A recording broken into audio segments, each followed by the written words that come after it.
welcome back to the Ava Avenue. It's your girl Ava here. If you're not a part of the fan band, be sure to hit that subscribe button, hit the notification bell so you're notified every single time your girl uploads a new video, and be sure to show the video some love with a thumbs up. Today we are getting some life advice from 100-year-olds and over. Let's get into the video, you guys. Centenarians, wow.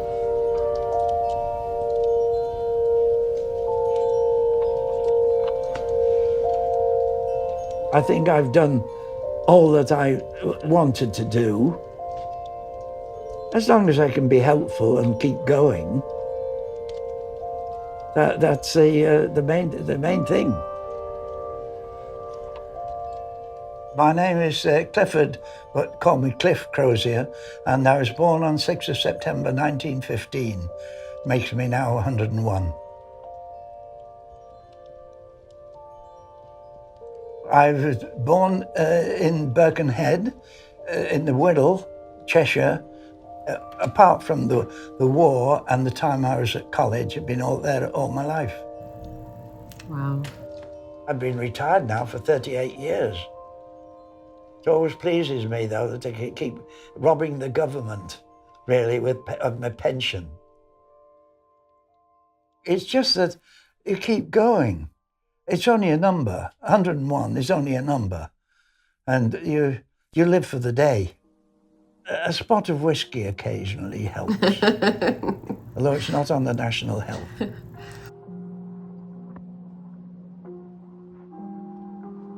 I have so many fond memories. Sometimes sit down in my chair and I think back, and I try to sort of reorganize the story about these people that I have got in my mind, and mix them up together first and then pair them all. And I think there are quite a few people out there that would be very, very happy to be together because they are such lovely people that they are. Emilia Teresa Harper. Teresa. It's Teresa because it's Czechoslovakian. 103, my goodness me. 3 is my lucky number. I have always been lucky. I've never been unlucky, touch wood. Oh, there's wood underneath there. I was in Czechoslovakia when I was a young girl, and I was living with my grandparents because my father was a prisoner of war. We came over to England to be with our father when he was released from the war. Everything makes me happy. I love talking to people. I like doing things. I like going out shopping. Once I go out shopping, I don't want to come back. I hear you, girl. I don't think there is anything that I really need to do because I've done practically everything that I ever wanted to do in the past. I've got beautiful memories, you know. I can live happily forever after because of my lovely memories.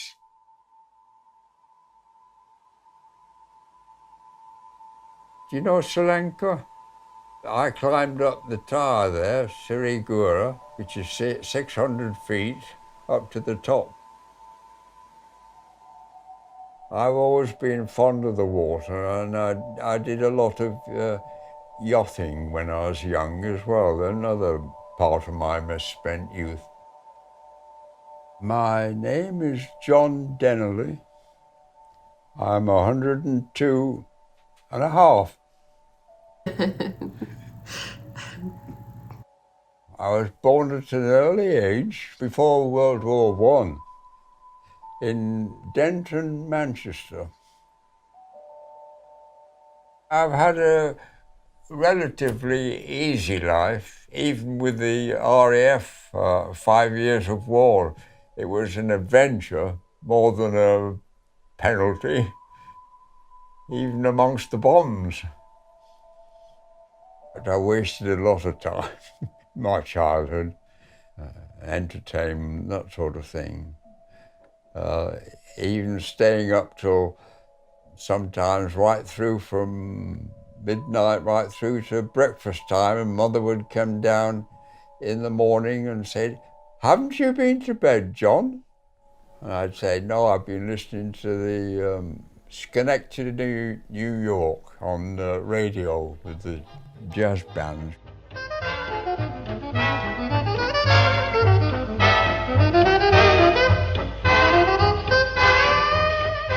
I enjoyed it.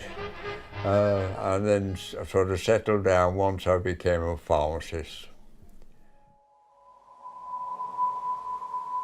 I don't feel any older than I was, 20, 30 years ago, except with my limitations.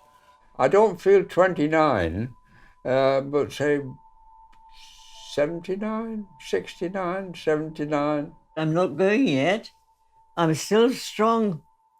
I'm very, very strong. I've never realized how strong I am. It's all the food that my mother cooked and, first of all, grew in the garden. I make my own bread by hand. I'll probably be making some today. That's my Organic. online. Tesco's coming tomorrow. We always had fresh food when we were youngsters. Always. Straight from the garden into the pan and onto the plate. Skimmed milk, kitchen towels. 6 ounces of flour, 2 ounces of sugar, and 6 ounces of Butter. butter. Apples or gooseberries, lots of gooseberries. Shepherd's pie. I don't have many failures. If I'm making a cake and it fails, it becomes a pudding. Oh, my marriage was absolutely wonderful, heavenly, heavenly, heavenly. I lived with him from the age of 16 until he died at I think it was over 70. I wanted to marry a handsome man and a man with good manners, and I had both. We did have problems, but we got through them. And I think nowadays people give up too easily. I'm always optimistic, and she was always pessimistic, so we got on very well together. Make the most of it, because especially if it's the first love, there's nothing like it. When I had my first children, I had twins, but unfortunately I lost the twins, and that was the most tragic moment in my life. But I had a daughter, and I enjoyed her company very much indeed, loved her immensely.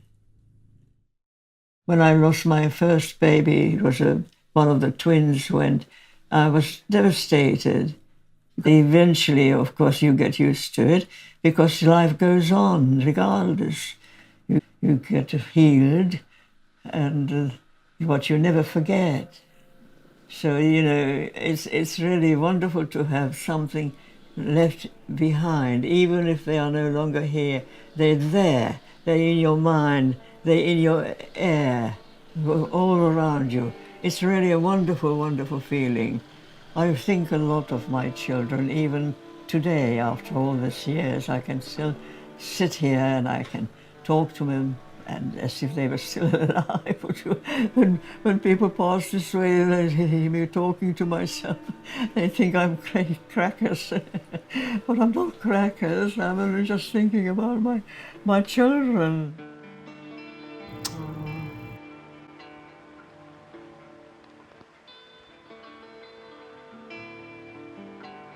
Any regrets? None. None whatever. I can tell you right from my heart. None whatever. If I'd have been more attentive at school in my early life, I'd have studied more and harder. And although I didn't do bad, Didn't do too bad in the end. So. But I think the sooner you start studying, the better. I was ill at college, and my father came to collect me, and I didn't want to go back with him. I wanted to stay at the college with the friends for a short time, and I always regretted that my dad had made the journey, and I hadn't taken it up. His offer to take me back. I didn't do the right thing by my father. That's the thing, because I admired him very much. I never said anything.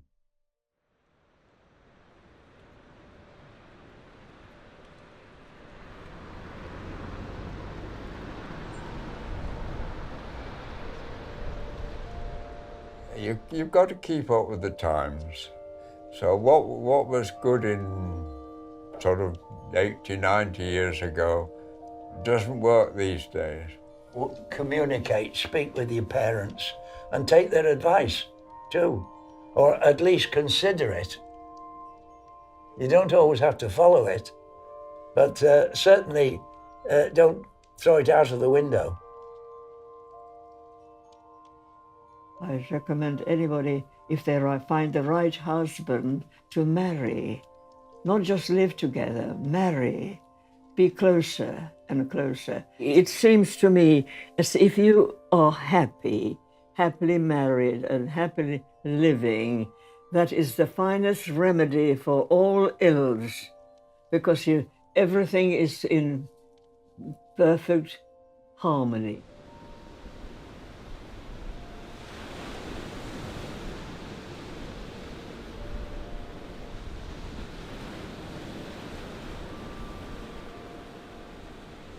Time spent on reconnaissance is seldom wasted, and be as independent as you can, but don't be reluctant to ask for help when you think you need it. Good idea is to behave well to other people, show them respect, and help them as much as you possibly can, and it will be repaid hundredfolds.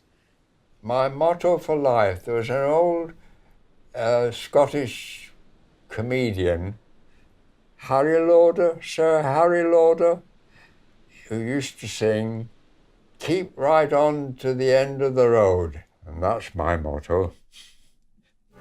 Keep right on to the end of the road. Keep right on to the end. Though the way be long, let your heart be strong. Keep right on round the bend, where all you love and you dreaming of will be there at the end of the road. The longer I stay, the more noisy I shall get. I'm staying put. Wow, so I got so many wonderful nuggets of wisdom from that video. The first thing is keep on to the ending of the road. I really like that at the end, and I like what the older lady was saying, treat others with kindness. You're gonna get it back tenfold or 100-fold. And yeah, treat others the way you want to be treated. That's the golden rule, right? And I noticed that there is a collective thought of when you have known people and you love people in your past and they're not with you anymore, to just keep them in your memories. Like she was saying that it sounds like she lost all of her children, but she said she still keeps them and has them in her mind, where she'll start talking to them. People will think that she's crackers, but she's just kind of reliving that memory. And I've noticed that theme with a lot of the older people that we've been watching, that they still keep those people, those loved ones that have passed in their heart. And whenever they miss them or want to talk to them, they just relive them and they connect with them from their memories. Something else that stood out was when the older man was saying that even though he was going through 5 years of war, and talking about the bombs, it wasn't that bad. So I noticed that there's like a really positive perspective, because a lot of people would be going crazy and would be, you know, pessimistic and going down the negative road if they were in that situation. But I think that it shows resilience of a lot of people that live to that age, because I think it's all about the perspective in the mind. So that really stood out to me. And I really liked the camera shots of when they were walking, when the older man was walking. I think that was the surfer. He said that he was really into water when he was younger. So it kind of shows you like how time can affect your body and affect you in general. Time is fleeting. And just to show him walking, and you know, he was a little bit hunched over from age, and to think that he was like a young man back in the day and surfing, it just really shows you that, you know, time doesn't wait for anybody. Another thing that stood out is when the older lady was talking about her marriage, and she was saying that if you find someone that makes you happy, you live a happy life. She was talking about happiness basically. So the decisions that you make affect whether you are happy or not in your life. And also, another thing that is important is a lot of them were talking about organic, homemade food that their parents used to make for them. She said that she was getting her meals straight from the garden, which is not what a lot of us can say today. A lot of things are like heavily processed, and you have all of these poisonous added chemicals and stuff that are in our food, unfortunately. But yeah, I noticed that was a common thing between all of them that were speaking, is that they had homemade meals. And I think that also contributes to how they live to be 100 and past 100. Overall, I think the main thing that stood out is that they all have a positive outlook on life, and they just keep on going, they keep trucking along, and they take every day, day by day. And I think that it's so important to get these messages and to get these nuggets of advice from people who reach this age, because they've been through so much more than we ever have. They've been through wars, they've lost so many people, they've lost their kids. That's not really the natural part of life where you bury your kids, but I can imagine how hard that is. But even the older lady, she still has a positive attitude, even though she buried all her kids, including the twins. So I think that it's really important to get these little life nuggets from people who reach a certain age, because it shows us the right perspective to have in our lives. And, you know, if someone could be surrounded by bombs and going through war and still have a positive outlook, we can all have a positive outlook if we're going through things that are not that serious. It kind of puts everything into perspective.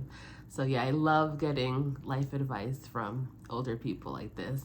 What did you guys think about the video? Let me know in the comment section below. What is the most valuable life advice that you have gotten from someone who is older? Also, be sure to show the video some love with a thumbs up.